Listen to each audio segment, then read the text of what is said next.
Hey, I would like to make an analysis of the stories of the little children by Stephen King. First, I will make a summary of the story. It takes place in a school in the present.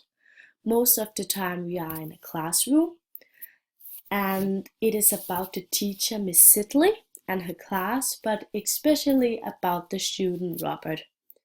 First, I will talk a little about Miss Sidley. Her first name is Emily, but in England students only address the teachers with their last name, and that's why we know her as Miss Sidley. She's a small lady and has graying hair and glasses.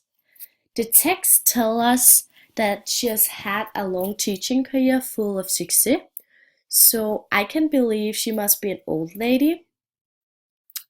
She seems as a very strict teacher, has a tough behavior, and she's short-tempered, which we see in the text when Miss Sidley says, right here, I'm rating Robert. When he doesn't answer, he questions it bitterly.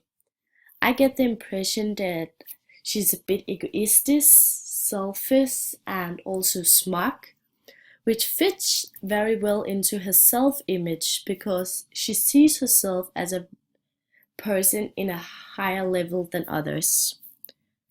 Because in the beginning she feels like a strong and powerful woman. She seems to be absurd with power. For example, in the beginning, in this sentence, we can see it. She's kind of compared to God or just a woman who knows everything. Miss Sidley is described as a teacher that is respected by the student. Like, no one talks in her classes. She is strict, and I think she likes to be powerful, which results in an atmosphere that seems very stressful. None of the students seems to feel comfortable in her class, like we can see right here, when Edward has to answer to a question, and even though his answer is correct, you can see Edward piped. So he seems very nervous, even though he knows the answer. I think this atmosphere is created by Miss Sidley. And now I will talk a little about Robert. Robert is a child. He's in the 3rd grade of primary school. What makes him to an important person in the story is his answer to Miss Sidley when she wants him to make a sentence with the word tomorrow. Yeah, right here. And his answer for that is, tomorrow a bad thing will happen, which really begins the story, because normally when Robert is described, he's described as a troublemaker who would give the teacher the finger or stick out his tongue. But here his personality kind of changes. So he's just sitting there as an angel, as we can see in this sentence. He looked back with childlike innocence. Who, me? Not me, Miss Sidley. So Miss Sidley has no excuses to punish him. So that's why I would say he has a direct personality. Robert changes Miss Sidley's self-image. Like, she sees another side of herself, a look full of frightened that have never been there before, and her self-confidence gets lower, because we can see in this sentence how she kind of questioning her reputation.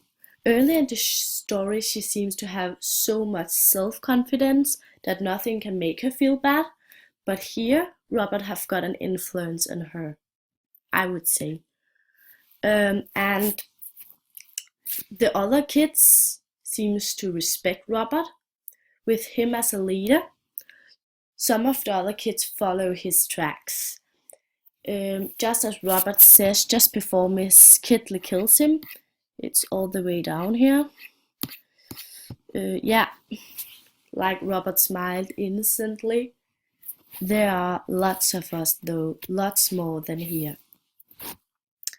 Yeah, that was a little about the most important person in the story. Suffer the Little Children is a horror story. In a horror story, the point is to frighten and scare the reader. I was also wondering a little about it. Maybe could have been a fantasy story, because a fantasy story is known by an action with unrealistic creatures. And in this story, yes, right here, we hear about the kids is turning into a monster. But I think it's important to remember when I had to decide if it was fantasy or horror, that they only turn into monsters in Miss Sidley's mind, so it does not happen like in reality. And that's why I would say it's a horror story.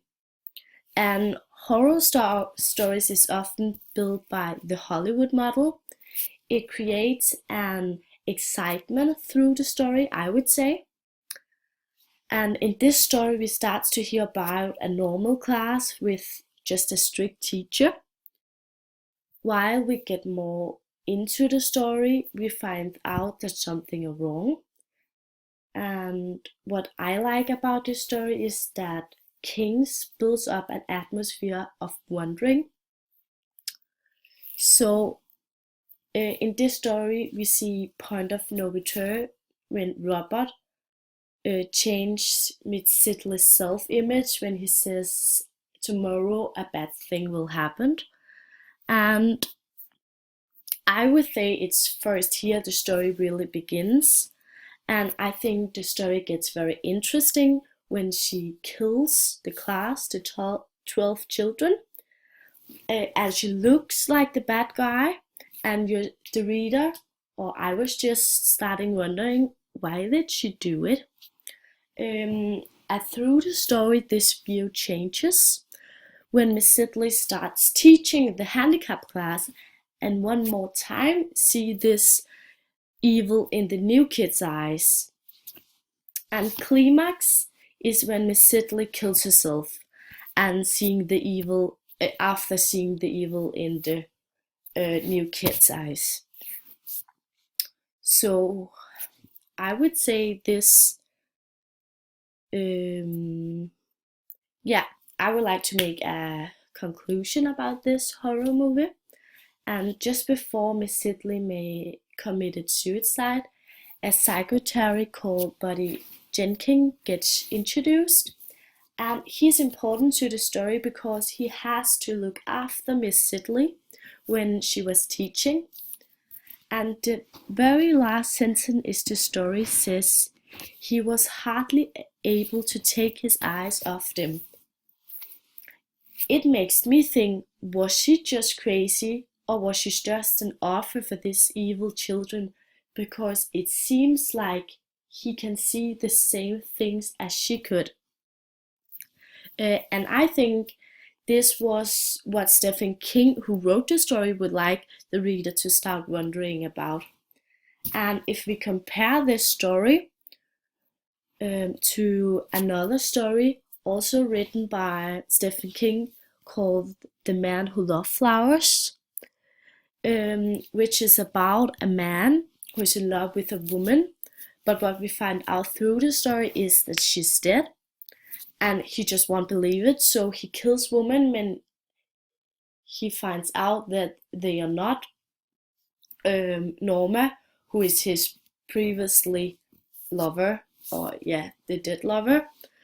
So Stephen King has also made an assignment which helped from the Hollywood model, which does that King build up this atmosphere of wondering, which really makes me like these stories. And just as Suffer the Little Children, the ending is open, so we are sitting wondering what would have happened next if the story had continued. Yeah, and We see that very often in horror movies and horror stories, that they have an open ending. Yeah, and that was my analysis of the story Suffer the Little Children by Stephen King.